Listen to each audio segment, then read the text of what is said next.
मैं था नीतीश जी के साथ, तो वो 100 से ऊपर जाते थे, 100 पर आते थे, 100 से कुछ नीचे आते थे। जब मैंने 2017 में छोड़ा और 20 में चुनाव हुआ तो 100 से आकर के 43 पर अटक गए। उनको हम कोशिश करेंगे कि अभी तो हाफ से कम हुए हैं, हम इस बार पूरा साफ उनको करेंगे। बिंदास बोल में आज हमारे साथ हैं पशमंदा मुसलमानों की आवाज़ अली अनवर अंसारी साहब। एक चीज़ शुरू से हम लोगों ने तय किया था कि जो वोट हम देंगे तो किसी सेकुलर पार्टी को ही देंगे। नीतीश जी तो हमारे घर पर भी आने लगे, लालू जी, रामविलास जी फ़ोन से कांटेक्ट करने लगे कि हमको मदद कर दीजिए। पर हमने कहा कि नहीं, हम ऐसे नहीं मदद करेंगे अकेले, हम अपने पूरे संगठन को बुलाते हैं, श्रीकृष्ण मेमोरियल हॉल में एक सम्मेलन करते हैं, आप लोग तीनों आइए। 96-97 में हमको फेलोशिप मिला और उस फेलोशिप के नतीजे में हमारी किताब आई मसावात की जंग। इतनी चर्चा हुई, देश दुनिया में चर्चा हुई। सबसे पहले हमको JNU के छात्रों ने बुलाया। JNU के इस लेक्चर के बाद हमको बॉम्बे यूनिवर्सिटी ने 2 दिन का उस पर सेमिनार किया और उसको हमको बॉम्बे में बुलाया गया। इसी तरह से उस किताब की अब तो Oxford university, Columbia university, Berlin university, Singapore university, DU, JNU, नमस्कार, आप देख रहे हैं RAD न्यूज़ का पॉडकास्ट बिंदास बोल। बिंदास बोल में आज हमारे साथ हैं पशमंदा मुसलमानों की आवाज़ आंदोलन रहे पत्रकार, समाजसेवी, राजनीतिज्ञ और JDU के पूर्व राज्यसभा सांसद अली अनवर अंसारी साहब। बहुत बहुत स्वागत है सर बिंदास। शुक्रिया आप। जी सर, आपसे मेरा बिंदास बोल में पहला सवाल यही है कि आप अपने बारे में वो चीज़ें बताएं जो कम लोग जानते हों या फिर नहीं जानते हैं। मतलब बिंदास होकर के बोलना है। जी बिल्कुल। देखिए,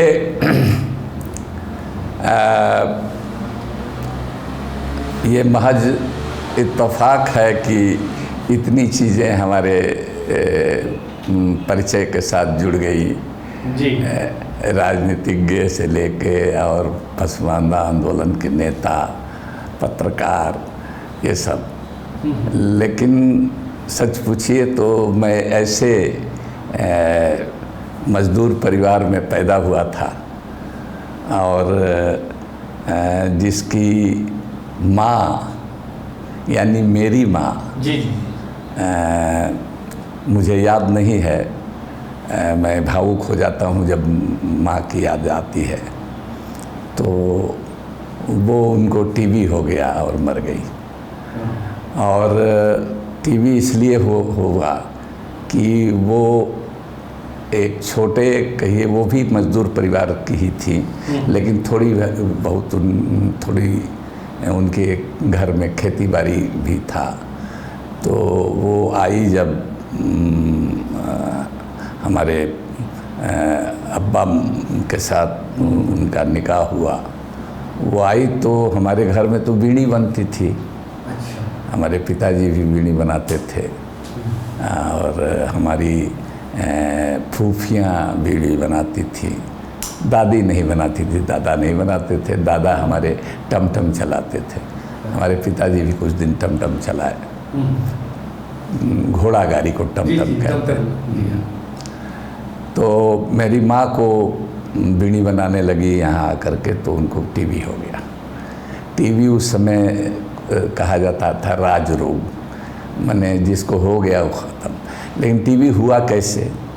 तो वो जो तंबाकू का डस्ट है, इनहेल करने से TB हुआ। और मेरी एक बड़ी बहन थी, वो पैदा हुई और उनके करीब 1.5-2 साल बाद मैं पैदा हुआ। तो माँ को TB हो गई और माँ TB से मर गई। पिताजी की दूसरी शादी हुई और एक बहन, जब मेरी माँ मरने लगी तो हमारी 2 फूफियों को एक फूफी तो हमारी विडो थी, मुस्मात हम लोगों के यहाँ कहते हैं भोजपुरी में, मैं भोजपुरी इलाके का हूँ। तो उनको, और एक हमारी फूफी जो थी, फूफी माने बुआ हम लोग बोलते, बुआ भी बोलते हैं जी, बिहार में बुआ। हाँ बोलते हैं। तो वो हमारे गांव में ही ब्याही गई थी। तो दोनों फूफियों को और हम दोनों भाई बहनों को, ये होश नहीं है, सुनी हुई बात हम कह रहे हैं, हमारे घर के लोग बताते हैं, दोनों भाई बहनों को दोनों फूफियों के हाथ में थमा दिया। मैंने उनके दिमाग में ज़रूर ये बात रही होगी कि बिल्कुल जवानी में हम जा रहे हैं अब इस दुनिया से, और हमारे शौहर दूसरी शादी कर सकते हैं या करेंगे ही, तो अब इनका पालन पोषण कौन करेगा। तो थमा दिया उन्होंने, और फिर समझिए कि उन्होंने अपने दायित्व का दोनों ने निर्वाह किया। अब हम दोनों भाई बहन बिछुड़ गए, एक ही शहर में थे लेकिन दो जगह हम लोग रहने लगे। मैं अपने पिताजी के घर में रहने लगा, फूफी चूँकि बेवा हो गई थी तो वहीं रहती थी, और हमारी बहन दूसरे फूफी के यहाँ चली गई, बुआ के। बचपन में ही बिछड़ गए? बचपन में ही बिछड़ गए हम लोग। जब मेरी बहन जब कभी मिलते थे कभी कभार, अक्सर वो जुमा के दिन आती थी। हमारा घर जो है बहुत पुराना तालाब कहते हैं, बहुत बड़ा तालाब है घर के सामने। तो हम लोग पूर्वी छोर पर है, और हमारी वो बहन जो जिस बुआ के यहाँ रहती थी वो पश्चिमी छोर पर रहती थी। तो जुमा के दिन हमारे शहर में बंदी होती थी, और हमारे फूफा की जूते चप्पल की दुकान थी। तो फूफी हमारी उस बहन को लेके आती थी। तो जब आती थी वो, तो हमको चूमने चाटने लगती थी, उसके आंखें भर जाती थी। मैं नहीं समझता था कि क्यों ऐसा हमको कर रही है, बहुत प्यार करती थी। उसको थोड़ा होश था, अब मैं तो उससे छोटा था, करीब 2 साल, मुझको होश नहीं था। तो खैर ये दौर गुजरते गया, उनका पालन पोषण हुआ और हमारा पालन पोषण वहीं हुआ, दूसरे घर में हुआ। जब मैं जब होने लगा, पढ़ाई लिखाई करने लगा, तो मेरे पिताजी तब टमटम चलाना छोड़ करके बीड़ी बनाने लगे थे, मेरे पिताजी भी। और बीड़ी बनाने लगे तो मैं भी उनके साथ बीड़ी बनाता था। और पहले तो सूता, उसका बीड़ी का जो बनाया जाता है, सूता नापने, बंडल बनाने, और दुकानदार के यहाँ से पत्ता तंबाकू लाने, ये सब काम रहता था। उस करते करते पढ़ाई हुई। उसके बाद सिचुएशन ऐसा आया कि हमारे पिताजी ने कहा, जब मैं हाई स्कूल में था तब एक सिचुएशन और में आया कि मैं जब 8वें क्लास में था, तो आपको याद होगा दादा कि उस समय बिहार में छात्रों पर गोली चली थी। पटना के बीएन कॉलेज में गोली चली थी। केवी सहाय मुख्यमंत्री थे, हजारीबाग के रहने वाले थे, मुख्यमंत्री थे, और उनके रिजाइन में गोली चली। और इलेक्शन नज़दीक था, जब इलेक्शन हुआ तो गोली चली, तो पूरे बिहार में स्कूल कॉलेज बंद रहे 2 महीना तक करीब। बड़ा छात्र आंदोलन उभर गया था उस समय। तो उस समय मैं 8वें क्लास में पढ़ रहा था। जब 8वें क्लास में पढ़ रहा था, तो जब हम लोगों के स्कूल में हालांकि कोई आंदोलन हड़ताल वगैरह नहीं हुई थी, और वो डुमराव महाराज का अस्पताल था। हजारीबाग में भी एक राजा रहते थे। हाँ, तो हमारे राजा को भी अपने डुमराव स्टेट को भी अपना जहाज था, और हजारीबाग के राजा को भी। हाँ, पद्मा में है उनका। हाँ जी जी जी। तो एक पार्टी भी वो बनाए थे। बाद में हम लोगों ने पढ़ा, देखा नहीं है, अपने राजा को तो देखा है। तो उन्हीं की स्कूल थी। तो जब इस 2 महीने के बाद स्कूल खुला तो फ़ी कलेक्ट की जाने लगी। तो हमारे दिमाग में, हालांकि हमारी फुल फ्री में था, इतना कम से कम पढ़ने में था तेज कि हमको फुल फ्री कर दिया था। गरीब और पढ़ने में तेज टीचर्स ने देखा होगा तो फुल फ्री कर दिया। तो हालांकि हमारे फादर और मैं किसी को कहने नहीं गया था, लेकिन उन लोगों ने, एक बीड़ी मजदूर का बेटा, एक गरीब का बेटा, जिस तरह की स्थिति में मैं 6वें दर्जे में गया था पढ़ने, तब से शुरू से मेरा फुल फ्री हो गया था। तो हुआ ये कि हमने देखा कि भाई फ़ी क्यों वसूल की जा रही है। ये तो हमारे स्कूल में तो कोई स्कूल हड़ताल हुई नहीं, कोई नारा जुलूस निकला नहीं उस छात्र के मौत के बाद। तो हम लोगों का क्या है, हम लोगों की क्या गलती है? तो हमने एक पर्चा लिख दिया कि पढ़ाई नहीं तो फीस नहीं। उसका उन्वान, शीर्षक दिया हमने, पढ़ाई नहीं तो फीस नहीं, हिंदी में। उस ज़माने में 1,500-2 हज़ार हाई स्कूल में लड़के रहा करते थे, तो पूरे इलाके में एक ही स्कूल था भी, हाई स्कूल। तो समझिए कि और अपने लिख दिया, लिख करके कुछ अपने छात्र साथियों से दस्तखत करा लिया। तो कुल 13 लोग दस्तखत किए और हम लोग ले जाके, पहले तो गए ऐसे ही देने प्रिंटिंग प्रेस में, और वो ऐसे ऐसे जोड़ जोड़ करके प्रिंटिंग उस समय होता था, तो हाथ से वैसे चलाया जाता था कुछ। तो दे गए, विजय प्रेस नाम था उसका। तो उसने कहा कि नहीं, एक आदमी के दस्तखत से नहीं होगा, कुछ और लोगों का दस्तखत कराइए इस पर। तो 12-13 लोगों का दस्तखत करा करके हमने दिया, और जिन लोगों ने दस्तखत किया उनमें मैं सबसे कम उम्र का था, 8वें क्लास में था। तो 8वें से लेकर के 10वें तक के लड़कों ने, कई लड़कों ने दस्तखत कर दिया था। तो सब लोग स्कूल से रिस्ट्रिकेट हो गए उसी आरोप में। और राजा जी का फरमान आया और प्रिंसिपल के जरिए कि सबसे लिखित माफ़ी लिया जाए गार्जियन और लड़के को, कि आइंदा अगर ऐसी गलती करेंगे तो फिर स्कूल से हमेशा के लिए रिस्ट्रिकेट कर दिया जाएगा जी। तो सब लोगों ने माफ़ी मांग ली, लेकिन 6 लोगों ने माफ़ी नहीं मांगी, जिसमें मैं भी एक था। तो मैं भटकते रहा। डीओ उस समय शांति रमन थी, और उस समय एक छात्र नेता थे वामपंथी AISF वगैरह के, ज्योति प्रकाश, बाद में उनको शहीद हो गए, गोली मार दिया लोगों ने। तो वो छात्र नेता आए, हम लोगों को आंदोलन करते देख हजारों लड़के रोड पर निकल आए। 100 साल से ज़्यादा उस डुमराव राज हाई स्कूल के इतिहास में वो पहली हड़ताल और जुलूस थी, जो एक पर्चे से शुरुआत हो करके यहाँ तक पहुँची थी। लेकिन कोई सुनवाई नहीं हुई।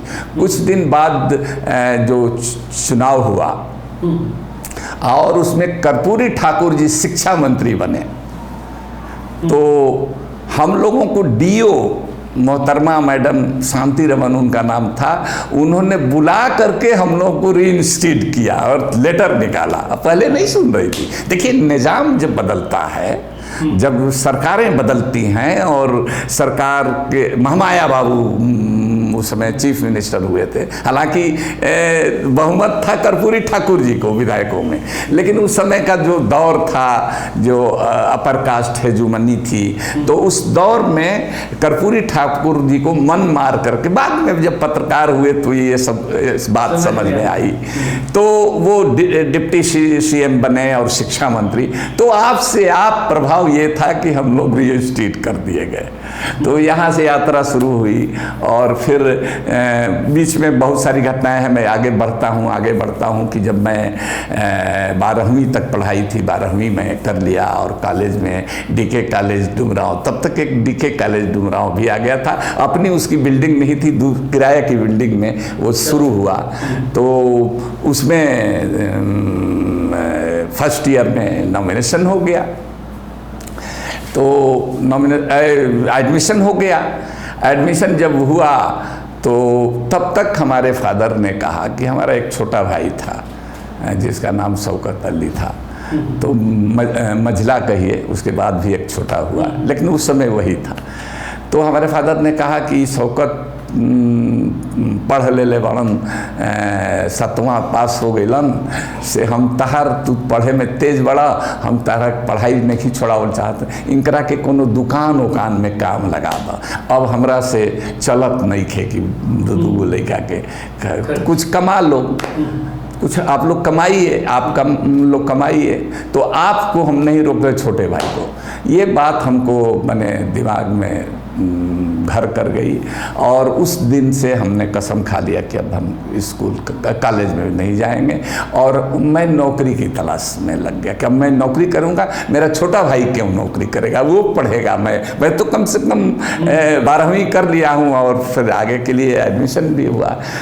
हालांकि कॉलेज वगैरह के लोग प्रिंसिपल और दूसरे प्रोफेसर इतने थे कि हमारे फादर को समय हमारे फादर बीड़ी बनाना छोड़ करके फैक्ट्री में, राजा जी के ही फैक्ट्री में वो मजदूर हो गए थे, लालटेन की फैक्ट्री थी। तो उनसे कहने लगे कि भाई इसको पढ़ने में तेज है, क्यों कहिए हम लोग भी मदद करेंगे। लेकिन मैं जिद पर था कि नहीं, मैं कमाऊँगा। और उसमें हमारी मदद ज्योति प्रकाश जी बड़े भाई की तरह थे। तो ज्योति प्रकाश ने एक नौकरी हमको 4th ग्रेड की नौकरी हमको दिलवा दी इरिगेशन डिपार्टमेंट में। हालांकि कहीं चपरासी का काम या वो चेनमैन का एक पोस्ट होता था। जब अमीन जाता था, नहर का कितनी पटवन हुई तो लोहे का चैन से नापी होती थी, वो ले करके चेनमैन लेके जाता था अमीन के साथ, लेकिन वो काम कभी नहीं है। ऑफिस का कुछ काम करते थे। तो समझ लीजिए कि इसी तरह से हमने 5-6 साल नौकरी की और इस दरमियान हमने समझ लीजिए कि उस ज़माने में एग्जीक्यूटिव इंजीनियर को तुरंत नौकरी दे देने का 4th ग्रेड में अधिकार होता था, अब तो नहीं होता। तो जब 5-6 साल गुजर गया, इसी बीच हमने ग्रेजुएशन प्राइवेट से कर लिया और ग्रेजुएशन जब कर लिया और ये कर लिया, इसी बीच हमारी नौकरी हो गई, ग्रेजुएशन हो गया। तब तो अब पिताजी शादी करने के लिए शादी हमारी हो गई, हमारे बाल बच्चे हो गए। तो फिर भी हमारा मन लगता था कि ये गुलामी से आज़ादी छात्र नेता होने से जो एक भाव पैदा हुआ था, तो मैंने वो काम छोड़ दिया। अचानक नौकरी हमने छोड़ दी और एक पटना से जनशक्ति अखबार निकलता था, वामपंथी लोगों का अखबार था, उसमें मैं रिपोर्टर हो गया। और यहाँ से अब समझिए कि 20-25 साल हमारी पत्रकारिता की ज़िंदगी रही और उसके बाद फिर पत्रकारिता से प्रभास जोशी जी की कृपा से के बिरला फाउंडेशन फेलोशिप मिला और उस फेलोशिप ने हमारी जीवन धारा बदल दी। फिर से एक पत्रकार, एक सरकारी मुलाजिम से बदल करके मैं राजनीति में आने का मौका मिला। हालांकि बहुत वो कष्ट का समय था, बच्चों की पढ़ाई छूटी, मैंने 96-97 में ये के बिरला फाउंडेशन फेलोशिप मिला। लेकिन आ करके 2000 में सन 2000 में मैं बैकवर्ड कमीशन का मेंबर हो गया 3 साल के लिए। उसके बाद फिर स्ट्रगल और उसके बाद 2006 में आकर के मैं राज्यसभा से मेंबर हुआ। 6 से 12 रहा, 12 से 18 रहा, बल्कि कहीं 18 पूरा नहीं हो सका, अभी 6-8 महीना बाकी था। तब तक हमारे नेता नीतीश कुमार महागठबंधन तोड़ करके चले गए बीजेपी के साथ। तो मैंने बगावत कर दिया और कि हम उनके साथ बीजेपी में नहीं जाएंगे और हमारी सदस्यता खत्म। लेकिन इससे पहले हम आपसे ये जानना चाहते हैं कि एक आंदोलन कर्मी आप पहले रहे, मतलब छात्र जीवन की शुरुआत में आपने आंदोलन से आपकी शुरुआत 1967 जी में शुरुआत, स्कूल जीवन से स्कूल जीवन से जी। पत्रकार बाद में बने, आप समाज सेवी कब बने और फिर पॉलिटिशियन कब बने? इतना सारा ट्रांसफॉर्मेशन कैसे संभव हुआ? मतलब एक ही साथ एक चीज़ तो छूट गया। जब ग्रेजुएशन हमने कर लिया तो मैं तो आज़ाद होना चाहता था, ऐसा कोई पेशा चुनना था, तो मैंने अपनी नौकरी में परमिशन ले करके हमने रात में इवनिंग क्लास 60 किलोमीटर, बक्सर में हमारी नौकरी थी, डुमरांव से 12 किलोमीटर बक्सर था और बक्सर से 60 किलोमीटर आरा था। वहाँ नाइट कॉलेज, महाराजा कॉलेज, वहाँ भी महाराजा कॉलेज था। उस नाइट कॉलेज में लॉ में एडमिशन ले लिया और 2 पार्ट हमने पास भी किया। तीसरा पार्ट पास करने से पहले हमारा शुरू से देखिए एक्टिविज्म, जर्नलिज्म, सर्विस, सरकार में आंदोलन, उस दरमियान में 2 बार जेल भी गए आंदोलन में। तो अब ऐसी टकराव की स्थिति आई कि हमको पता, चूंकि मैं पत्रकार था, पता चला कि आपको आपके मर्डर करने की योजना कुछ लोग बना रहे हैं। कुछ सामंती जो लोग हैं आपकी हत्या करना चाहते हैं।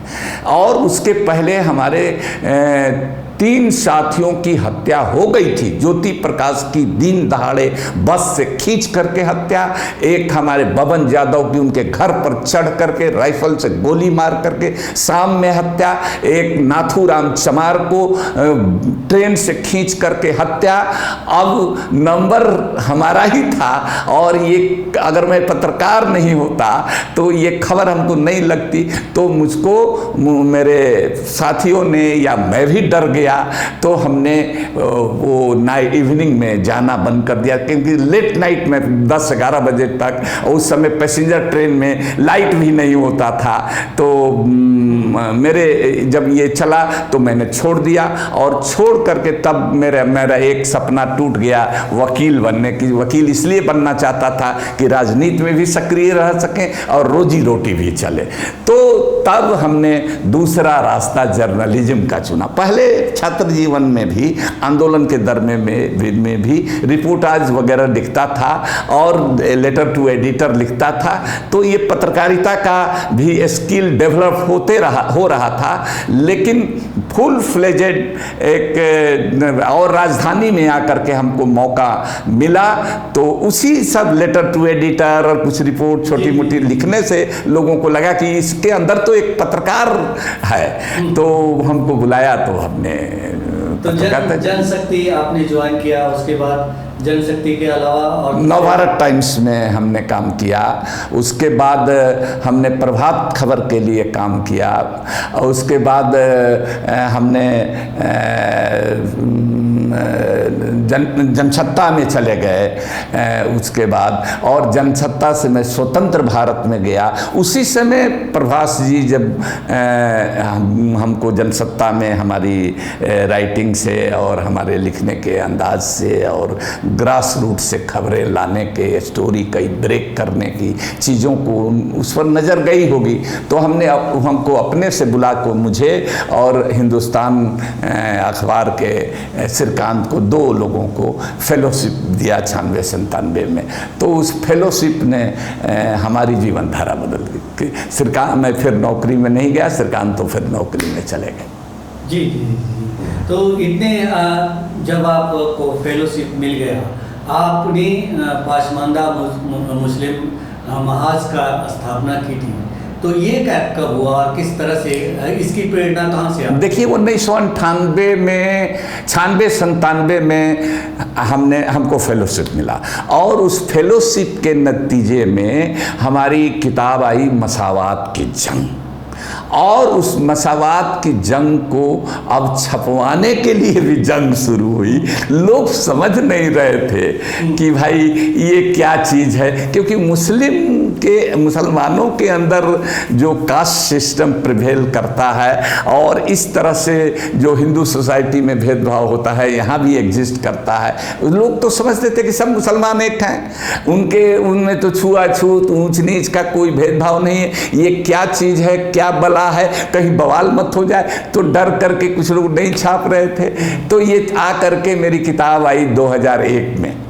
2000 में उसका नाम हुआ मसावात की जंग। उसमें हमारे मित्र जो थे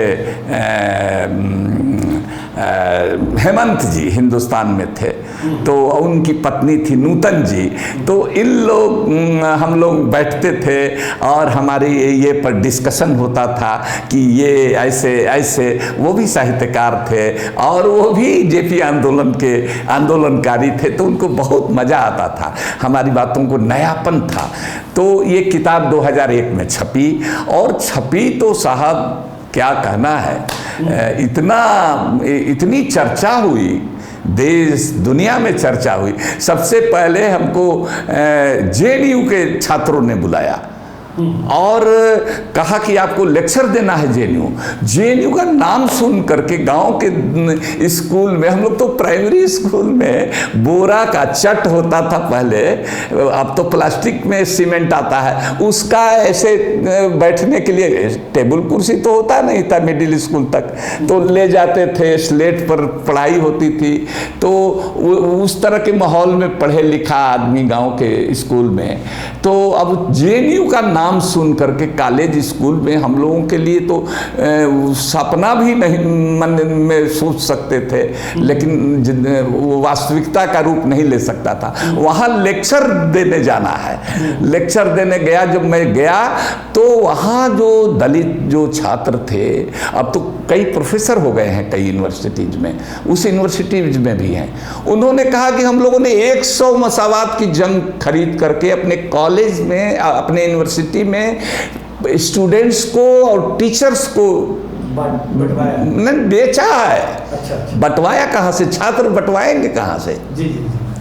और वो धमक गई। इम्तियाज़ अहमद साहब प्रोफेसर थे तब, उनके कान में बात गई, बढ़ते बढ़ते एकेडमिक्स में ये बात गई।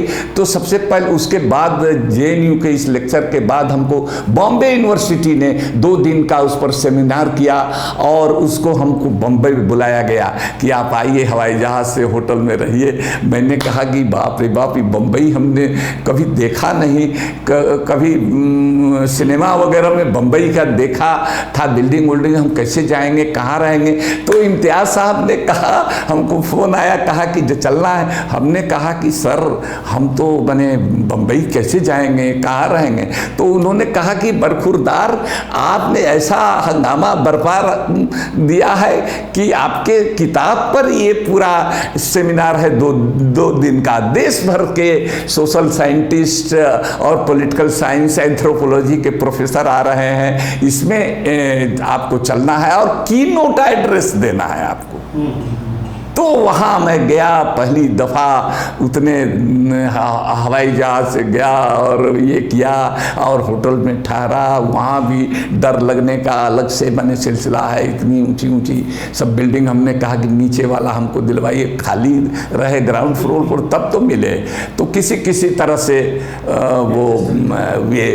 मैं गया, लेकिन वहाँ जो रिस्पॉन्स देखा, वहाँ जो डिफरेंट यूनिवर्सिटीज़ के जो प्रोफेसर और एकेडमिशियंस आए थे, और वहाँ के मुख्यमंत्री ने उस सम्मेलन का उदाहरण, जिनका बेटा फिल्म में है वही उस समय मुख्यमंत्री थे, उनका नाम याद नहीं आ रहा है। तो कांग्रेस की हुकूमत थी उस समय। नहीं, अशोक चौहान नहीं थे, उनका दूसरा नाम था। तो उनका बेटा फिल्म में है। तो हमारे कहने का मतलब कि इसी तरह से उस किताब की अब तो Oxford university, Columbia university, Berlin university, Singapore university, JNU. हम चाहेंगे सर कि मसावात की जंग का एक थोड़ा सा आप हमारे दर्शकों को भी बता दें कि वो जंग जो पूरे दुनिया में हंगामा मचा दिया, तो उसके बारे में हमारे दर्शकों को। ये मसावात, ये अरेबिक शब्द है। मसावात का मतलब होता है इक्वलिटी, बराबरी, समता। आज जंग का मतलब तो युद्ध, लड़ाई, बैटल फॉर इक्वलिटी। हाँ, प्रभास जोशी जी ने एडिटोरियल लिखा कि समता के लिए संघर्ष, उन्होंने युद्ध शब्द का इस्तेमाल नहीं किया। तो लेकिन अब लोग जो जानते हैं मसावात को, अब मसावत की जंग लोग आमतौर पर बोलते हैं। हाँ, वो अरेबिक वर्ड है, तो ज़्यादा लोग मसावत की जंग। तो हम जहाँ जाते हैं करेक्ट करना पड़ते हैं कि नहीं भाई, ये मसावात की जंग है। जंग तो लोग जानते हैं, हैं। तो ये सब उसमें ये है कि जो आम तौर पर लोग समझते थे कि मुस्लिम एक मोनोलिथ हो, एक होमोजेनस सोसाइटी है।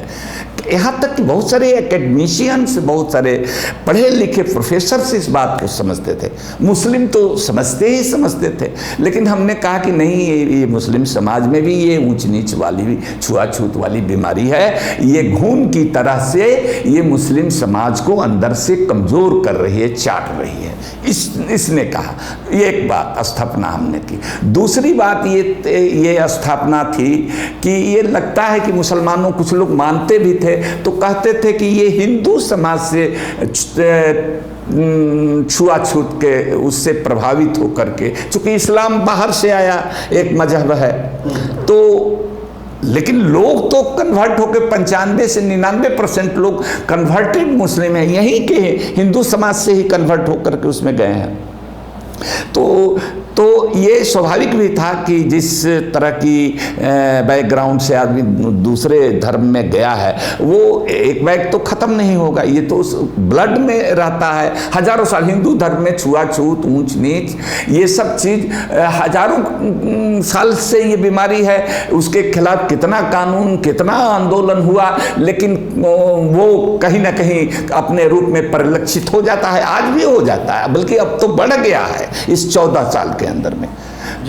तो आप समझ लीजिए कि मुस्लिम समाज में हमने ये बताया कि ये उसके ओरिजिन में भी, जहाँ से इस्लाम का उद्गम है, उनके समाज में भी ये बीमारी थी। हम ये नहीं कहते कि इस्लाम में ये बीमारी है, मुस्लिम समाज में ये बीमारी है। वहाँ जहाँ उद्गम हुआ इस्लाम का, उनके समाज में भी ये बीमारी थी। और हमारे आखिरी जो प्रॉफिट है, प्रॉफिट मोहम्मद, उनके ज़माने में भी थी, उनसे पहले तो थी, और उसके बाद में भी ये बीमारी उनके सामने भी रही, ये बीमारी उसके बाद में रही। हाँ, फ़र्क इतना ही है कि वो अपने ज़िंदगी उस बीमारी के खिलाफ लड़ते रहे। उसके बीमारी से उन्होंने, उनका एक जो आखिरी स्पीच है, जिसको हम लोग फतवा, हज्जतुल विदा का फतवा कहते हैं। हज्जतुल विदा माने वो हज जिसके बाद कोई दूसरा हज नहीं आया और वो दुनिया से पर्दा कर जाते हैं। आखिरी जुमे में जो वो स्पीच दे रहे हैं, उसमें वो कह रहे हैं कि न गोरे को काले पर, न काले को गोरे पर, न अरबी को अजमी पर। अरबी और अजमी में, अरबी और अजमी कहते हैं गैर अरबी को, कोई फौकियत, कोई बर्तरी, कोई सुपरमेसी हासिल नहीं है।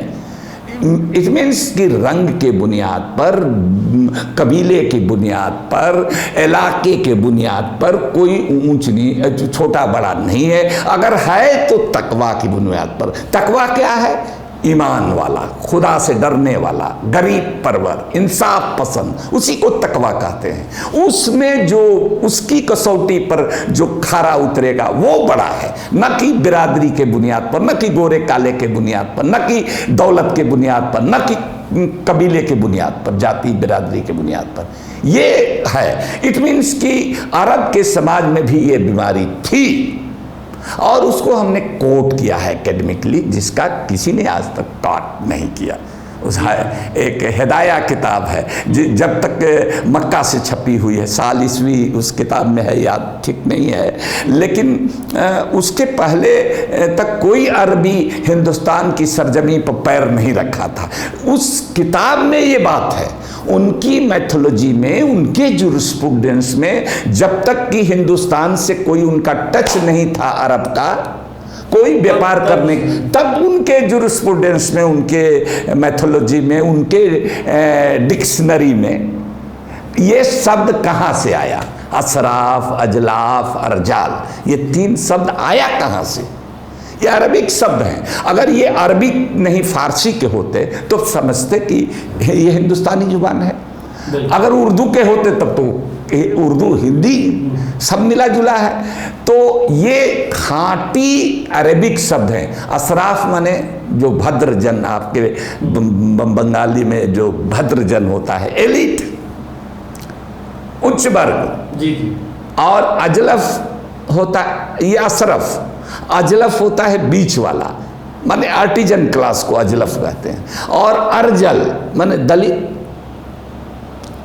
जो मैला धोता है, जो कपड़ा धोता है, जो चमड़ा सुखाता पकाता है, छिलता है, उसको अर्जल कहते हैं। इस तरह की दर्जन भर के करीब बिरादरियां हैं। तो इस यही है मसावात की जंग में। फिर उसके बाद हमारी दूसरी किताब संपूर्ण दलित आंदोलन पसमानदा तसव्वुर, वो किताब बानी प्रकाशन से छपी थी। फिर बाद में दी मार्जिनलाइज्ड पब्लिकेशन ने उसका अगला एडिशन निकाला। फिर आप एक दूसरी किताब जो आई हमारी संपूर्ण दलित आंदोलन पसमानदा तसव्वुर, तसव्वुर माने पर्सपेक्टिव में, पसमानदा की नज़र में सब दलितों का एकजुट होना एक समस्या है, उनके मसाइल प्रॉब्लम्स एक हैं, ये कैसे, इसको हमने साबित किया। तो ये राजकमल से। जी जी जी। तो ये जो मस्तवा की जंग आपकी पुस्तक थी, इस पुस्तक के आने के बाद आपने पशमंदा मुस्लिम महाज की स्थापना की। हाँ, ये एक में आई। बहुत बढ़िया सवाल आपने पूछा। हम आगे बढ़ते जा रहे थे, बल्कि नहीं ही बढ़े थे, उसी को एक्सप्लेन कर रहे थे।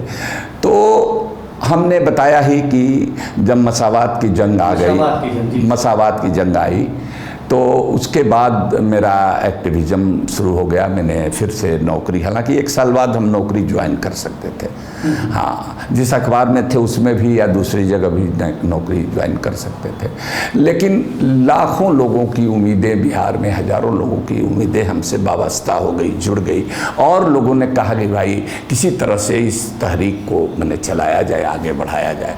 तो हम उसमें लग गए, और लग गए तो हमको फिर समझिए कि नौकरी में नहीं गए। बीच में हमने बताया कि 2000 में हम बैकवर्ड कमीशन के मेंबर हो गए 3 साल के लिए।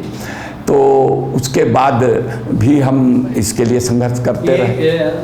लालू यादव के रीजन, लालू यादव जी के, राबड़ी जी मुख्यमंत्री थे उस समय।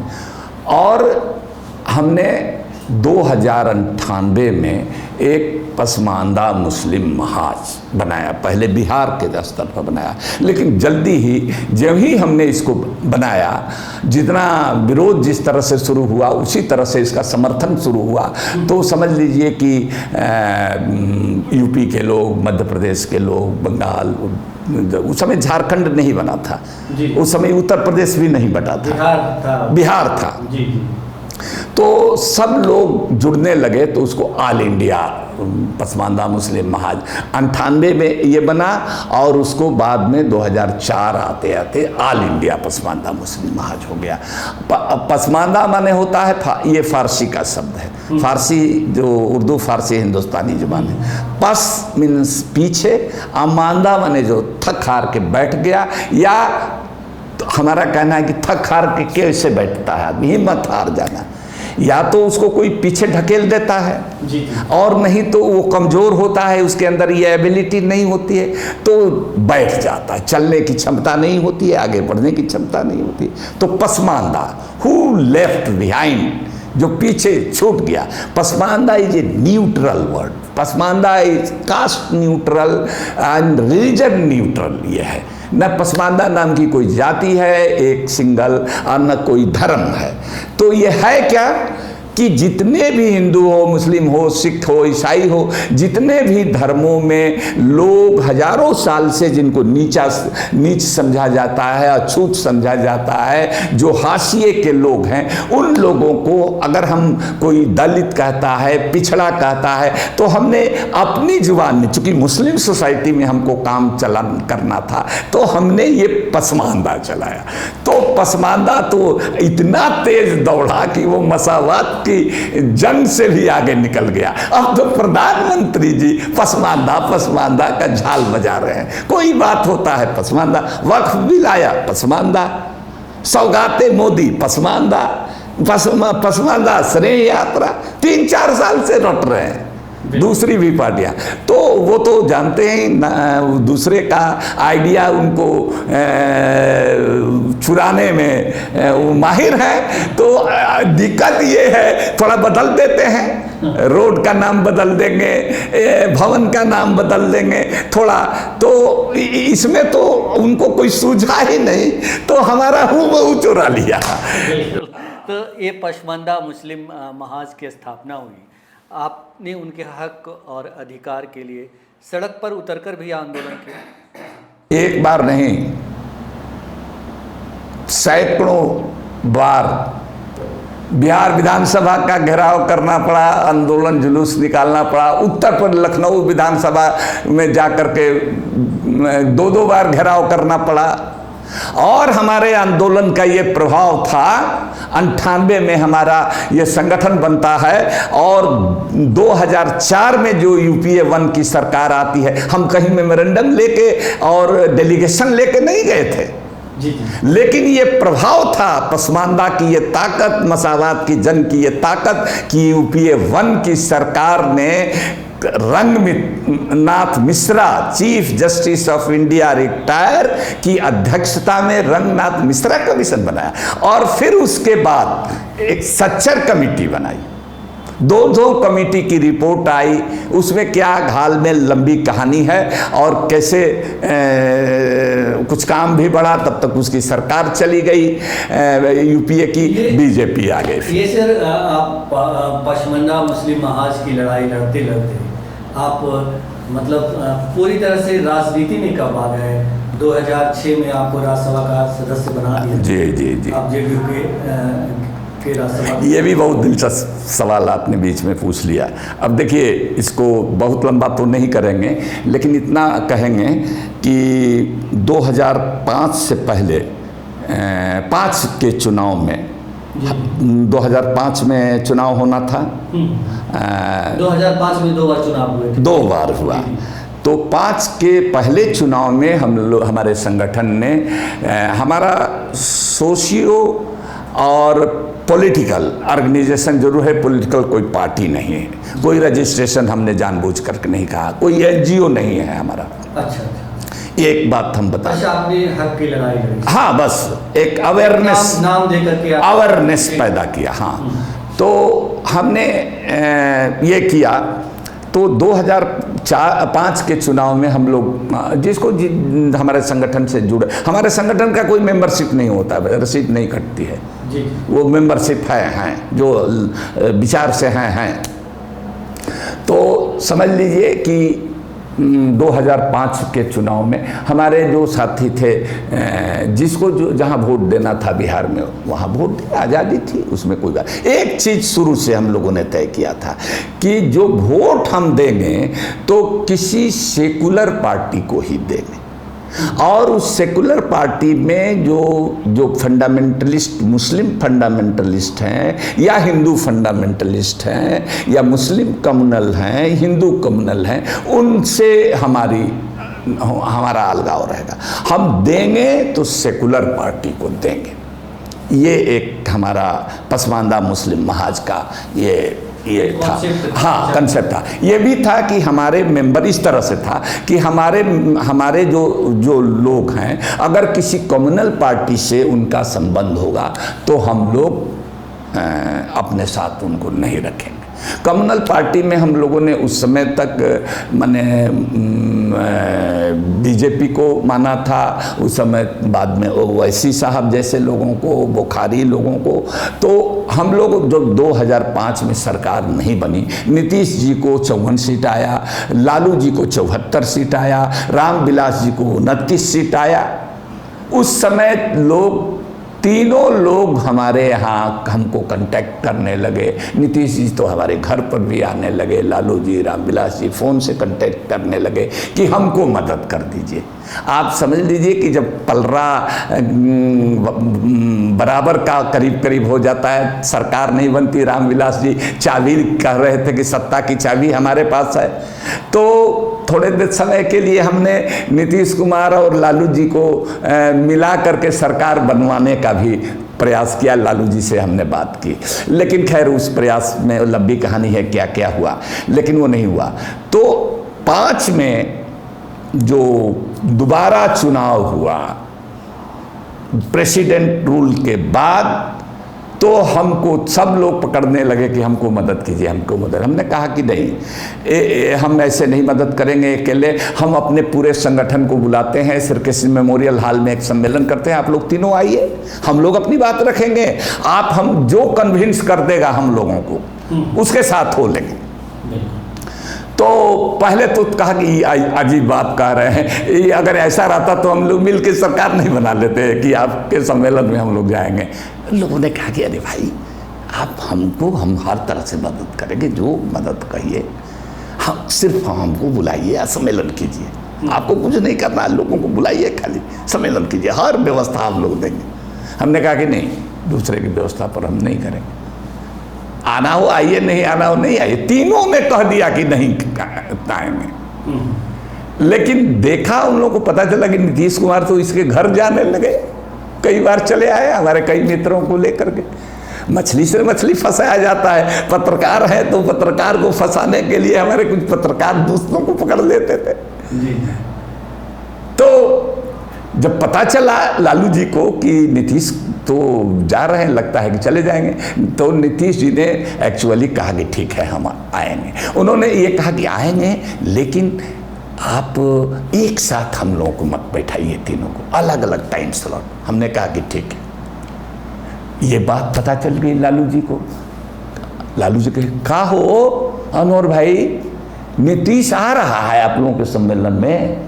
हम कहते हाँ आ रहे हैं, तो हम क्या करें? हमने कहा कि आप भी आइए सर, हम तो दावत देने गए ही थे कि आप आइए। अब तय ये हुआ है कि टाइम स्लॉट अलग अलग, अब तो हाँ ठीक है, टाइम स्लॉट अलग अलग रहेगा तो आएंगे, ठीक है। तो रामविलास जी को पता चल गया कि नीतीश लालू जा रहे हैं, तो वो क्यों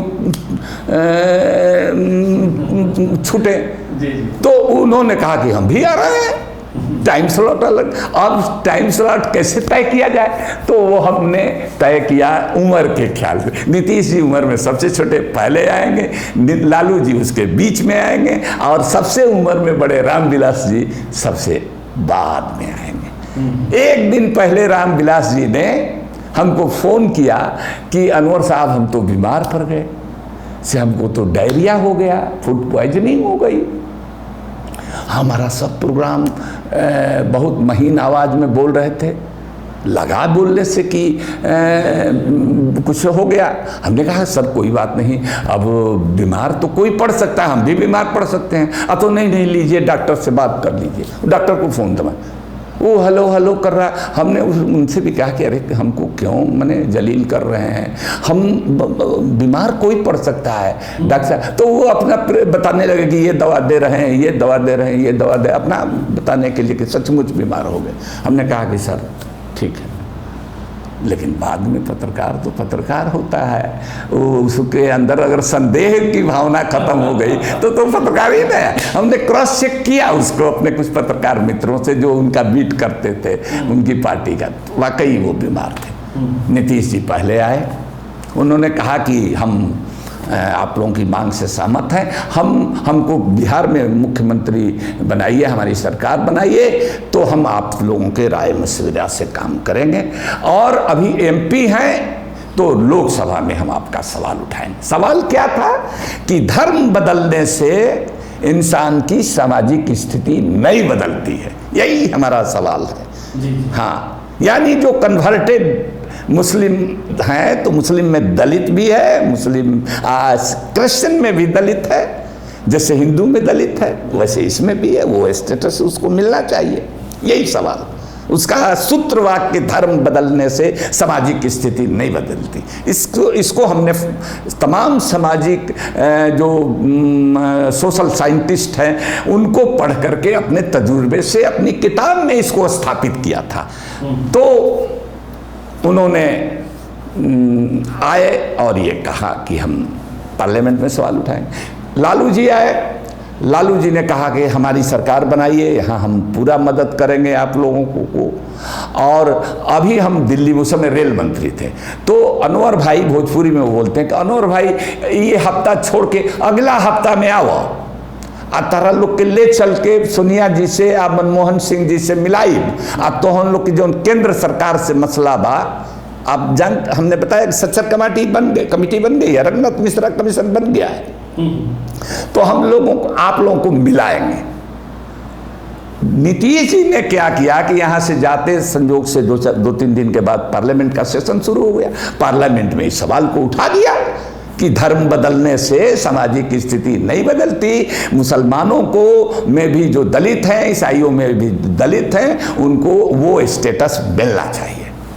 ये सुनना था कि बीजेपी भड़क गई। विजय कुमार, प्रोफेसर विजय कुमार मल्होत्रा उस समय बीजेपी संसदीय दल के नेता थे, इनको कहा कि अब आप भी मुस्लिम तुष्टीकरण की राह पर चलने लगे और हम लोग एक अलायंस में हैं और इस तरह की बात आप कर रहे हैं। नीतीश जी ने कहा कि भाई आप में हमारे में अलायंस है, लेकिन कोई जरूरी मर्जर तो नहीं हुआ है।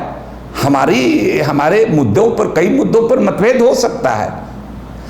नीतीश जी ने वहाँ से पार्लियामेंट में ये सवाल उठाकर निकलते ही पार्लियामेंट सेशन खत्म होने का, उस दिन का बैठक खत्म होने का इंतजार नहीं किया, बीच में निकल करके ये झड़प हो जाती है विजय कुमार मल्होत्रा से, तू मैं हो जाता है। हमको फ़ोन करते हैं कि अलीनवर साहब देखिए चाचा हो गया, हमने आप लोगों का सवाल उठाया था, ऐसा ऐसा हुआ विजय कुमार मल्होत्रा से।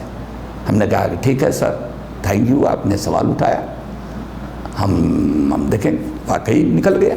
फिर अगले हफ्ते देखा कि पांचजन्य ने नीतीश जी के खिलाफ बड़का स्टोरी किया कि अभी ये भी चले मुस्लिम तुष्टीकरण की राह, तो थोड़ी सिंपैथी इनसे जरूर होगी। फिर भी हम लोग नीतीश कुमार के साथ नहीं जाना चाहते थे उस समय भी, चूंकि वो बीजेपी के साथ है।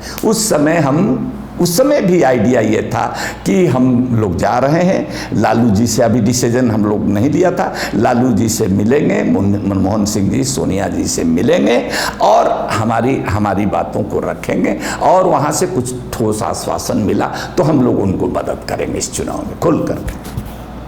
हम लोग चले गए, 25 आदमी चले गए। कोई हैदराबाद से आया, कोई मध्य प्रदेश से आया, कोई हरियाणा से, दिल्ली से, झारखंड तब तक बन गया था। उत्तर प्रदेश, बिहार 200-150 रुपया का हम लोग पहाड़गंज के होटल में ठहरे थे। 3 आदमी ऐसे थे जो सीनियर लोग थे। एक PS कृष्णन थे, आपको याद हो, रिटायर्ड IAS, और वो कास्ट बाई ब्राह्मण, केरला के ब्राह्मण थे, लेकिन सोशल जस्टिस के लिए जो कमिटमेंट हम लोगों ने देखा, शुरू से उनके टच में थे। हमने आंदोलन के दरमियान एक तरह से हम लोगों के थिंक टैंक्स में वो थे जी। मंडल कमीशन लागू करने में VP सिंह सरकार के समय उनकी अहम भूमिका थी, करवाने में, कोर्ट वगैरह से उसको निकालने में। वो सेक्रेटरी थे सामाजिक न्याय विभाग के, तो वो डेलीगेशन में मिलते। वहाँ से एक अशफाक हुसैन अंसारी, इंदिरा गांधी के समय के एक्स MP, महाराजगंज, गोरखपुर के पास है महाराजगंज कंस्टिट्यूंसी, उससे MP बने थे, x MP retire Ashfaq Hussain Ansari, वो आए थे, वो होटल में थे। PS कृष्णन का था गुड़गांव में अपना फ्लैट ही था। उसके बाद एक इब्राहिम कुरैशी थे, मध्य प्रदेश माइनॉरिटी कमीशन के चेयरमैन थे। वो ये तीनों लोग हम लोग गए, 2 दिन का रिजर्वेशन संपूर्ण क्रांति का लेकर के गए थे पटना से। पहला दिन जाके जल्दी नहा धोआ करके होटल में कुछ नाश्ता करके अब पहला काम किया, फ़ोन किया लालू जी को। लैंडलाइन था हम लोगों के पास। हमने कहा उनके जो फ़ोन उठाए साहब PA को कि बता दीजिए कि उनके बुलावे पर हम लोग आ गए हैं, हम लोगों को मिलवा दें। मनमोहन सिंह से और सोनिया जी से। तो उसने कहा कि ठीक है हम जा करके हम साहब से कहते हैं। साहब का फिर फ़ोन कर हम जैसा होता है बताएंगे। हम लोगों ने रिक्वेस्ट किया कि बता दीजिएगा, हमारा नोट कर लिए, नोट करा दिया, लैंडलाइन था, नोट करा दिया उनको। तो कहा कि ठीक है हम बता दें। दोपहर होने लगा, कोई जवाब नहीं। फिर फ़ोन किया, फिर वो बंदा उठाया, कहा कि सर दे दिया था, साहब कुछ बोले नहीं। हमने कहा कि भैया हम लोग आ गए हैं, कल ही जाना है, अब एक दिन तो लगता है कि ऐसे ही चला जाएगा, से आप प्लीज़ उनको एक बार और कह दीजिए। उन्होंने कहा कि नहीं अब कैसे हम कहेंगे, हम साहब कैसे आ जाएंगे, नाराज़ हो जाएंगे। हम लोगों ने कहा कि भाई विनती करते हैं, हाथ जोड़ते हैं, कहिए उनको, उनसे कहिए। कहा कि जैसे ठीक है एक कोशिश, आप लोग ऐसा कह रहे हैं तो करते हैं। तो उसके बाद भी फ़ोन करते हैं, कोई उठाने वाला नहीं उठाया। आप क्या करें भाई। In the mean time Patna, रात में पटना से हमको फ़ोन गया कि अरे श्री कृष्ण मेमोरियल हॉल में तो एक मीटिंग होने जा रही है जिसमें लालू जी चीफ गेस्ट हैं। उसी श्री कृष्ण मेमोरियल हॉल में जहाँ से हम मीटिंग में लालू जी ने ये कमिटमेंट किया था कि आइए जी।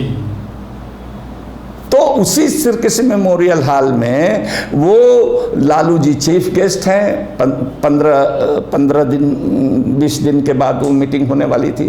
और जमीयत उलमाए हिंद, जो ITO दिल्ली के पास जो जमीयत उलमाए हिंद है, देश के मुसलमानों का सबसे बड़ा संगठन, मालदार संगठन, पुराना संगठन है। तो वो उसके जो अमीर थे मौलाना असद मदनी, मर गए, महमूद मदनी जो MP हुए थे, हमारे साथ MP थे, उनके फादर, और उनके भाई अभी जिंदा हैं अरशद मदनी। तो मौलाना असद मदनी उस मीटिंग में आ रहे हैं, और दिग्विजय सिंह कांग्रेस के नेता आ रहे हैं, फला तारीख को होने जा रही।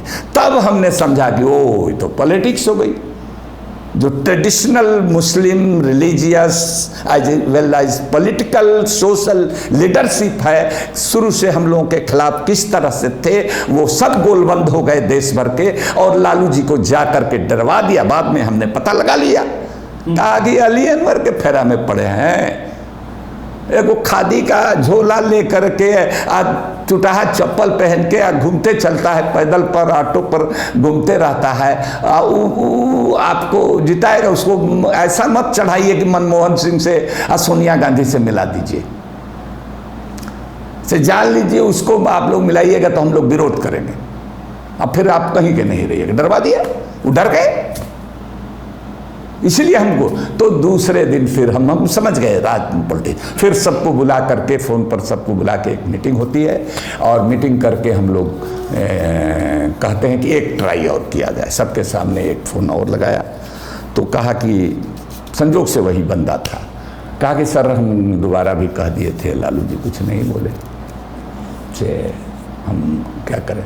तो हमने कह दिया कि कह दीजिएगा कि गज नहीं हारेंगे तो थान हार जाएंगे, गज नहीं हारेंगे तो थान हारना पड़ेगा।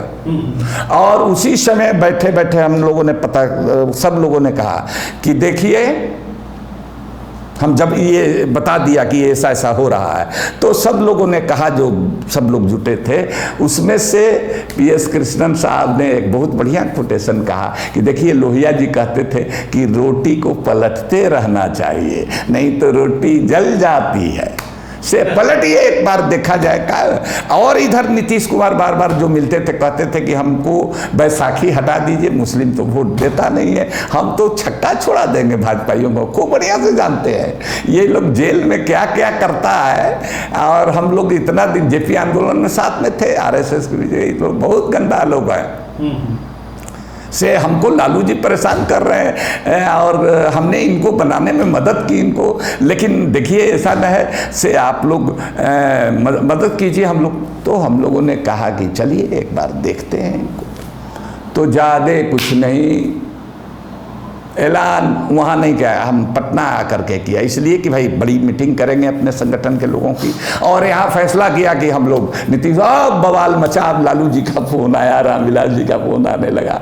लालू जी ने कहा कि अनवर जी ऐसा मत, अनवर साहब ऐसा मत करो, अनवर भाई ऐसा मत करो, से तू चल गिला वो ने कहे उन भाजपा में बा कैसे जाता रहा हो फलान ने कहना अपना कहे लगे ले अल्लाह राबड़ी जी से बतिया ला। उन्हीं के समय में हम बैकवर्ड कमीशन के मेंबर हुए थे। और जी आप इतने अच्छा आदमी बानी से काहे ऐसा करतनी, हमनी के साथे रही आए थी रही देखी बीजेपी के साथे हाई हो हमने के देखी रवा अपना लालू जी से पूछी, अपना हाकिम से पूछी कि वहाँ का हमने के मिला देवे में क्या रहे, कुछ हो ही चाहे ना, लेकिन हम लोग बेइज्जत तो नहीं न होते, मिल लेते। हाँ आश्वासन दे देता कुछ तो एक हम लोग को फेस सेविंग हो जाता।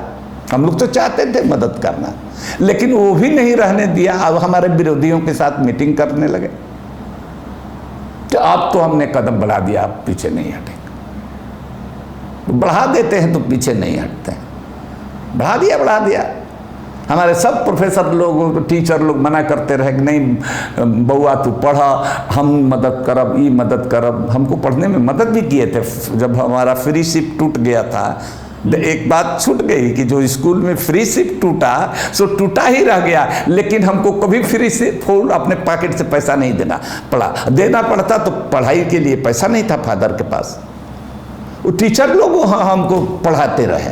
तो कहने का मतलब कि हम कदम फिर पीछे नहीं हटाए और उसमें जीत गए नीतीश कुमार जी। और उसमें हमको 2006 में राज्यसभा में भेज दिया, फिर 12 में भेज दिया। और तो राज्यसभा में सर उन्होंने भेज दिया, तो इसके लिए भी आपको कहना पड़ा या उन्होंने नहीं अपने से भेजा, बिल्कुल अपने से। यहाँ तक आपको बताया एक मज़ेदार बात कि जब हमको बुलाया और कहे कि आपको राज्यसभा जाना है, नॉमिनेशन फाइल करना है, तो हमने कहा कि कैसे, तो वो सब हो जाएगा, वकील है सब बता देगा आपको। एक आदमी बुलाया, कहा कि ले जाके समझा दीजिएगा। और ड्राइवर से खींचा चीफ मिनिस्टर साहब ने अपने सरकार एक आने मार्ग में, और एक 5 का गोल्डन सिक्का दिया कि लीजिए ये। हमने कहा कि ये क्या है? तो ये शुभ है, लगन है, लगनी है। हाँ आप MP बनने जा रहे हैं। तो हमने कहा 5 रुपया में होता है। तो उन्होंने कहा कि नहीं 5,000 में, ये भी नहीं जानते हैं। हम नहीं जानते हैं, कभी MLA MP बने नहीं, क्या ज़रूरत है, ये कोई अखबार में लिखने की बात है, हम कहाँ जानते हैं। तो उन्होंने कहा कि नहीं 5,000। तो हमने कहा कि 5,000 दीजिए, हम कोनो आपके पार्टी के मेंबर हैं। नेकी कर दरिया में डाल पर आपके साथ 25 दिन, 1 महीना के 2005 के इलेक्शन में, 1 महीना के इलेक्शन कैंपेन में हेलीकॉप्टर में सिर्फ अली अनवर को लेकर के घूमे। 5 दिन ही दूसरे लोग गए। उनके घर का खाना भी दोपहर लंच ले जाते थे, हमारे लिए भी लंच जाता था, पायलट के लिए भी लंच जाता था, और उनके लिए 3 पैकेट जाता था, उनके एक पायलट के एक असिस्टेंट के लिए 4 पैकेट। आलू बहुत प्रेम से खाते हैं, आलू और आलू का भुजिया, और वो कहते थे कि आलू बहुत हमको प्रिय है, आलू का भुजिया, रोटी, हल्का घी लगाया हुआ पराठा। नीतीश कुमार जी। तो 25 दिन हम घूमे, उनको बहुमत आ गया। तो हमने कहा कि तो जब नॉमिनेशन की बात आई तो कहा कि 5,000 रुपया नहीं है। हम है कहे नहीं, लेकिन हम क्यों दे, हम आपके पैसे से नॉमिनेशन करेंगे, हम आपके मेंबर थोड़े हैं। ए सरवन जी, अभी भी सरवन जी उनके पार्टी के हैं, उनके जिला के हैं। ए सरवन जी 5,000 रुपया लाइए, इनको दीजिए। तो लिया है बेचारे पीछे, हाँ दीजिए, सुने लीजिए, हमको थमा दिए। तब हम उनको कहा कि सरवन जी से आप घबराइएगा मत, हम इससे ज़्यादा लौटा देंगे। हाँ वाकई लौटा दिया, लेकिन उस समय ले गए। और दूसरी बात 6 से 12 में हमारा ये होना था। तो हम ऐसा आदमी हैं कि हम 2 महीना उनके यहाँ आना जाना बंद कर दिया, नहीं मिले। क्योंकि कहीं ये मत सोचे, हम वैसे भी कम जाते थे, बिना बुलाए नहीं जाते थे, और कभी ज़रूरत हुआ तो बिना अपॉइंटमेंट के नहीं जाते थे, बैठकी नहीं लगाते थे। वो कहते रहते थे अरे भाई बैठिए, काहे आप घबराए रहते हैं। भुंजा गैंग में शामिल नहीं आए भुंजा गैंग में शामिल नहीं, नहीं कभी नहीं, कभी नहीं। तो चाय पीने के सिवाय कुछ नहीं। तो वो कहते थे, तो 2 महीना हमने जाना बंद कर दिया कि कहीं ये मत समझे कि उसी के लिए ये बार बार आ रहे हैं फिर से कि रिपीट हो जाए। नहीं, जाना बंद कर दिया। लास्ट में एक पत्रकार हमारे मित्र ने, हम नाम नहीं रखेंगे क्योंकि सोर्स का से कनेक्टेड है, एक पत्रकार मित्र ने कहा, एक नेता का नाम ले करके जो उनके साथ बैठकी बराबर करते थे, आज भी शायद बैठकी करते हैं, उनके साथ सबसे प्रिय आदमी है, तो कहा कि उन्होंने बताया कि अली अनवर साहब का, आपके दोस्त अली अनवर साहब का हो गया, आप कहिएगा मत किसी से। उस पत्रकार ने हमको फ़ोन किया कि अरे भाई आप जाइए मिल लीजिए, डिसीजन हो गया, ऐसा नहीं कि दिग्विजय सिंह वाला हालत हो जाए। दिग्विजय सिंह झारखंड से दोबारा नहीं हुआ, से कम से कम मिल लीजिए। कई लोग बीच बीच में हमारे दोस्त लोग, चिंतक लोग कहते थे कि आप मिलते जुलते रहिए, अब होने वाला है। हम कुछ जवाब नहीं देते थे, जाते नहीं थे। तब हमने कहा कि अच्छे डिसीजन हो गया। तो हमने फ़ोन किया, शाम को फ़ोन किया तो बताया फ़ोन ड्यूटी वाला कि साहब तो निकल गए हैं, हम लिख लेते हैं, आएंगे तो कह देंगे। 9-10 बजे कोई खबर नहीं। अचानक फ़ोन आया 10:30 बजे रात में कि मुख्यमंत्री जी बात करना चाहते हैं। हमने फ़ोन उठाया, दिल्ली में थे, बेड के पास फ़ोन लैंडलाइन था, उठाया, कहा कि नहीं सॉरी दिल्ली नहीं थे, पटने में थे। 2 गो फ़ोन मिलता था, बेड के पास फ़ोन था। तो फ़ोन आया कि अनवर साहब से हम आए हैं बाहर से, थक गए हैं, नहाए वहाएंगे, अब खा करके सोएंगे, से कल आप सवेरे आइए कुटिया में, चाय पिया जाए साथ में। गए वहाँ गए। देखिए आपको बहुत राज की बात भी इसमें बता रहे हैं जो कहीं नहीं पता। किताब लिखना है, सोचा था कि किताब में लिखेंगे। वहाँ गए तब तक एक नेता का दिल्ली से फ़ोन आया, बात किया, कहा कि लीजिए अब इनका कैंडिडेट, इनको वही सोचता है, एक आदमी के लिए बराबर कोशिश करते हैं उसी आदमी के लिए। तो हम तो समझ गए कि किसके लिए और किनका फ़ोन आया। उन्होंने कहा कि सब कागज़ पत्र तैयार किए हैं। अच्छे हरा चना की घुगनी आई, और ये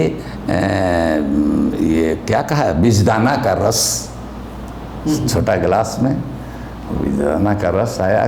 हाँ, आरसीपी सिंह भी आए, आरसीपी सिंह साहब थे। तीनों आदमी ये किए और हुआ कि अपना पेपर तैयार कर लीजिए। तो पहले तो तैयार था, एक बार हो जाने पर तो सब तैयार ही रहता है। तो अपना ऑलरेडी हम थे ही, फिर रिपीट हो गए।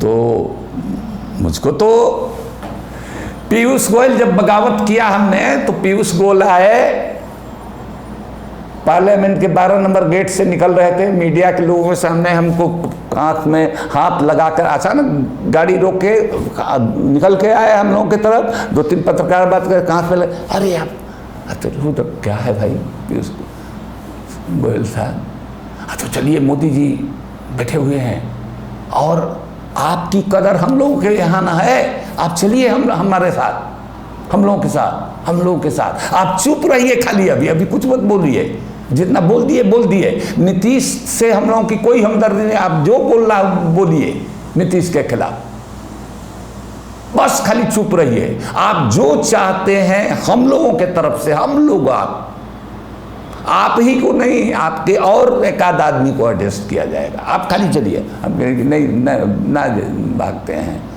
जिस चीज़ के लिए नीतीश जी से हमको कोई ये नहीं है, हमको आप लोगों से है। आप लोग उनको मीठा जहर दे करके मार दीजिएगा, ये इसलिए हम छोड़ रहे हैं तो आपने क्या मतलब इस्तीफा दे दिया था बीच में ही? नहीं, हमने बगावत कर दिया। हम उनके कहने मना करने के बाद भी सोनिया जी ने ऑल ओपोजिशन की सेशन खत्म होता है तो बैठक होती है, उस बैठक में शरीक हो गए। हम लालू जी जो रैली गांधी मैदान में पटना बुलाया ऑल ओपोजिशन की, उसमें आए। तो हमने ये हम मान ही रहे थे कि हमने बगावत कर दिया। अब बगावत करिएगा, डबल इंजन की सरकार है तो हमारी सदस्यता चली जाएगी। तो उन्होंने पहले तो मीटिंग में गए तो शरद यादव जी ने कहा कि आप अनवर चले जाना मीटिंग में। गुलाम नबी आज़ाद का फ़ोन आया था, हमने कहा कि हम अकेले क्यों जाए, आप भी चलिए, हम तो जाएंगे ही। तो कहा कि नहीं तुम नहीं समझते हो, वकील ने मना किया है कि टेक्निकली। मुझको अरे अब क्या, जो कहा जाता है भोजपुरी में हम लोग के आधा रहरी खींच ले गिला चाची के नाता अभी लगले बा, तो बगावत हम करिए दिए। हम तो जानते हैं कि क्या हसर होना है, तो अब क्या डरना और घबराना है। तो हम मैंने चले गए। उधर से निकले तो निलंबन का आदेश, शरद जी निलंबित नहीं हुए क्योंकि वो उस मीटिंग में नहीं गए। फिर हम लोग दोनों गांधी मैदान में लालू जी की मीटिंग में आए। फिर हम लोग की सदस्यता खत्म हो गई। मैं तो 1 महीना पहले मकान सब खाली कर दिया, हमको क्या दिक्कत था, अपना चले आए पटना।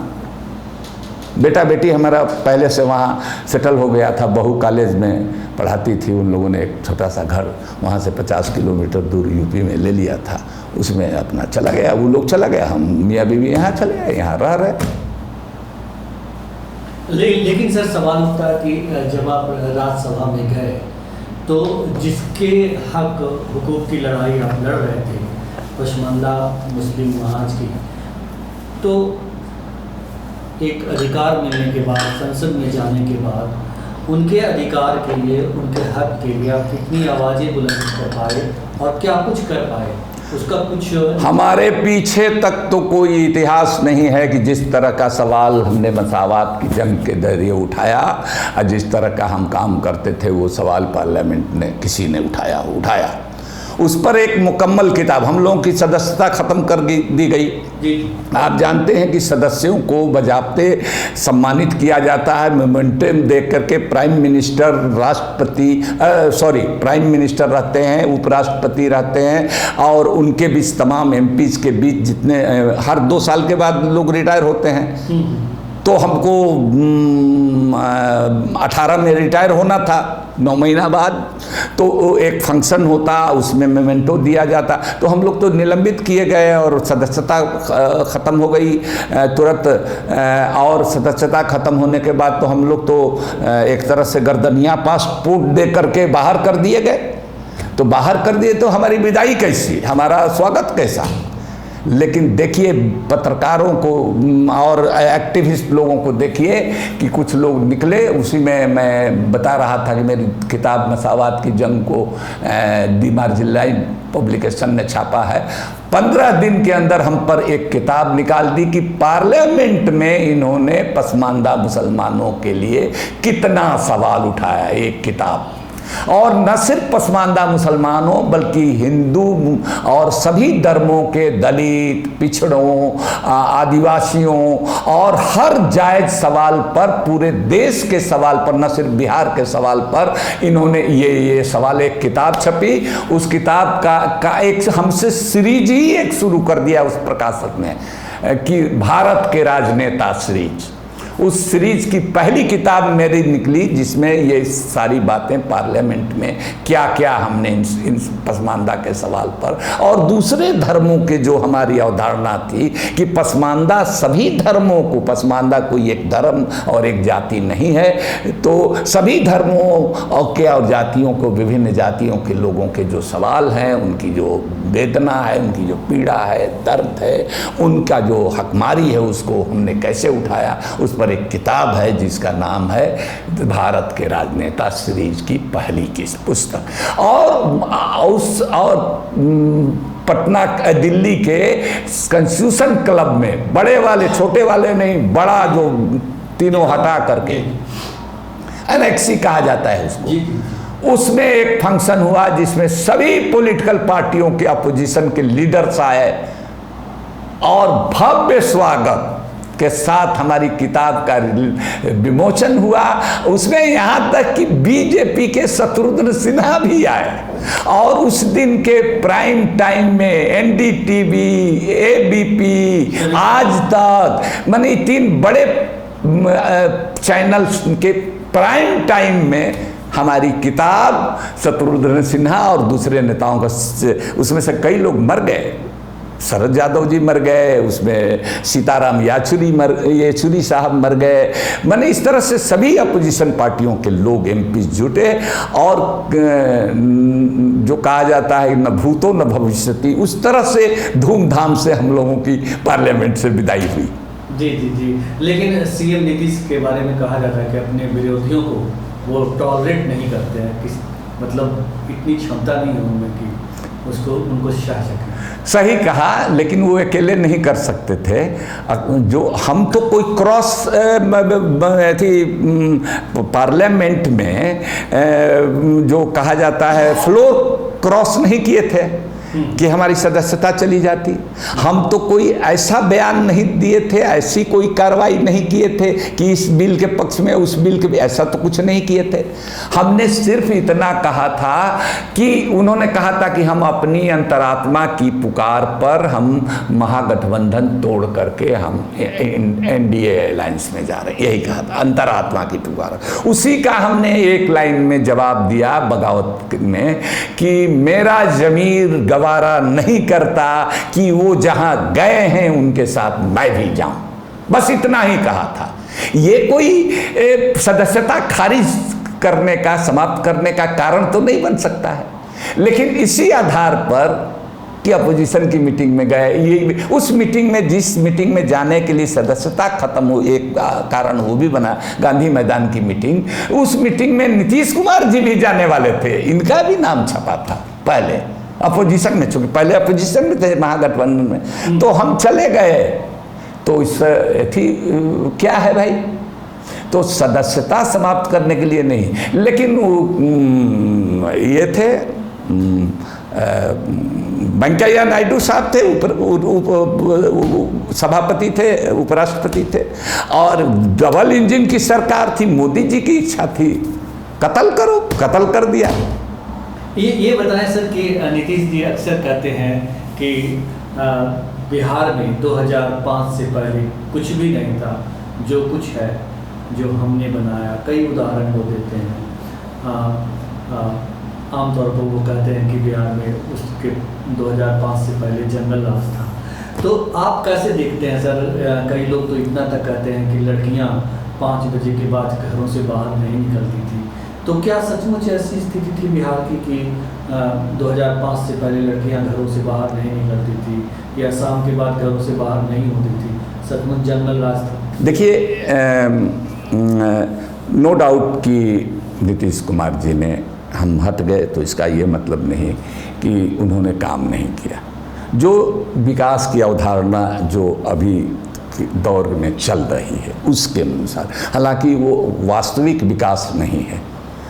बेरोजगारी बढ़ी है, महंगाई बढ़ी है, प्रति व्यक्ति आय बढ़ी है, भूख, कुपोषण, बीमारी, ये सब है, पलायन है बड़े पैमाने पर। तो उस सब पैरामीटर तो नहीं, लेकिन जो विकास की नई और चकाचौंध वाली अवधारणा है उसके अनुसार तो उन्होंने किया है।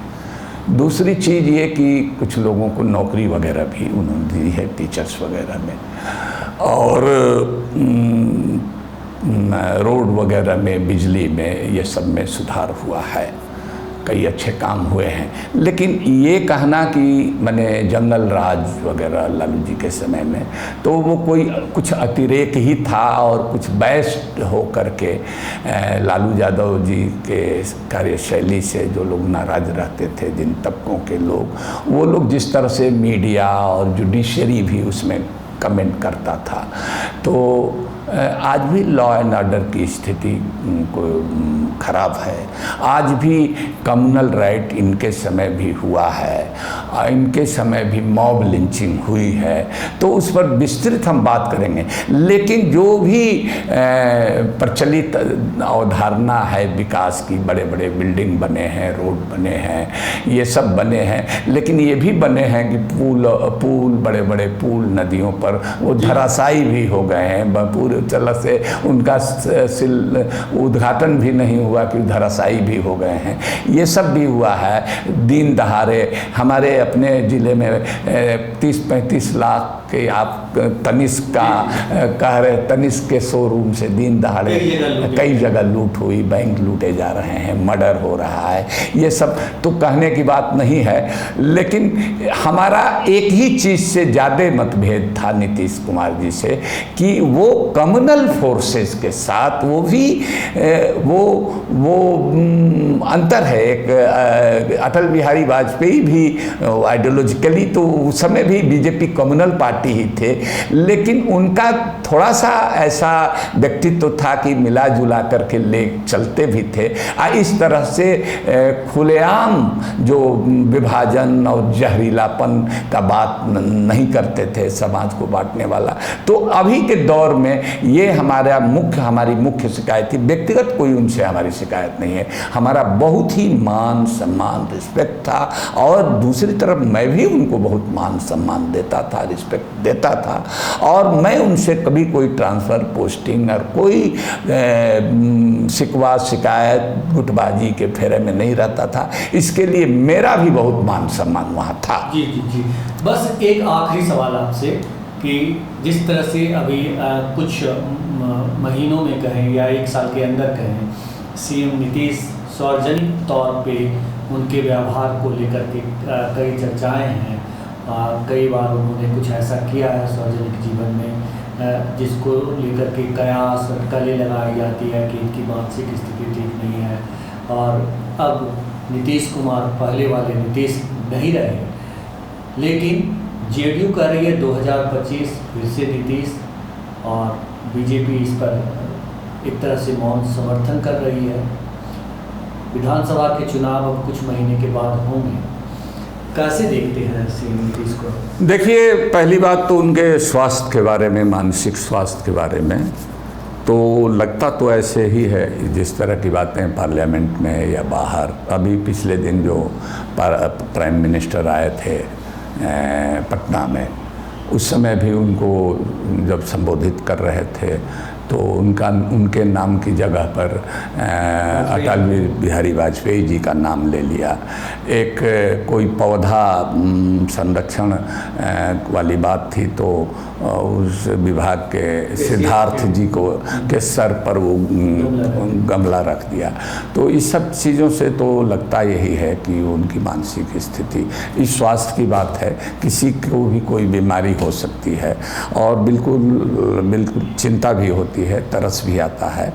लेकिन इससे भी ज़्यादा जो आइडियोलॉजिकली जो डिजेनरेशन उनके अंदर आया है, और जिस तरह से, नहीं तो नीतीश कुमार बहुत संजीदा आदमी थे और बहुत व्यवहार कुशल थे और मृदुभाषी थे, और वो दबाव में नहीं आते थे आमतौर पर। लेकिन अब तो ऐसा लगता है कि पहले इंजन होती थी और बीजेपी डब्बा होता था उसके पीछे पीछे, अब तो स्टीयरिंग पर ज़रूर बैठे हैं लेकिन गाड़ी बीजेपी चला रही है, और ये डब्बे हो गए हैं, उस गाड़ी के डब्बे हो गए हैं, और इंजन बीजेपी के हाथ में है।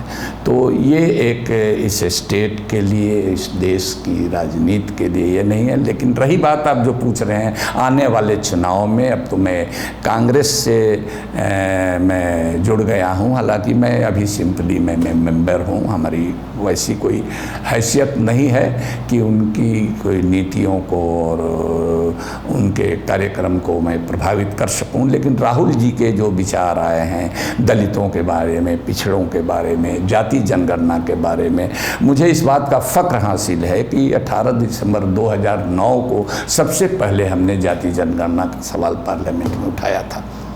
21 की 11 की जनगणना होने वाली थी, उसके 1 साल पहले, उसके अगले दिसंबर 18 दिसंबर को उठाया था। अगले सत्र में बजट सत्र के दूसरे भाग में मई में लालू जी, शरद यादव जी और मुलायम सिंह यादव जी, बीजेपी के गोपीनाथ मुंडे जी और दूसरे दलों के ओबीसी के मेंबर्स ने जाति जनगणना की सवाल उठे। मैं उनसे पहले मैंने उठाया था।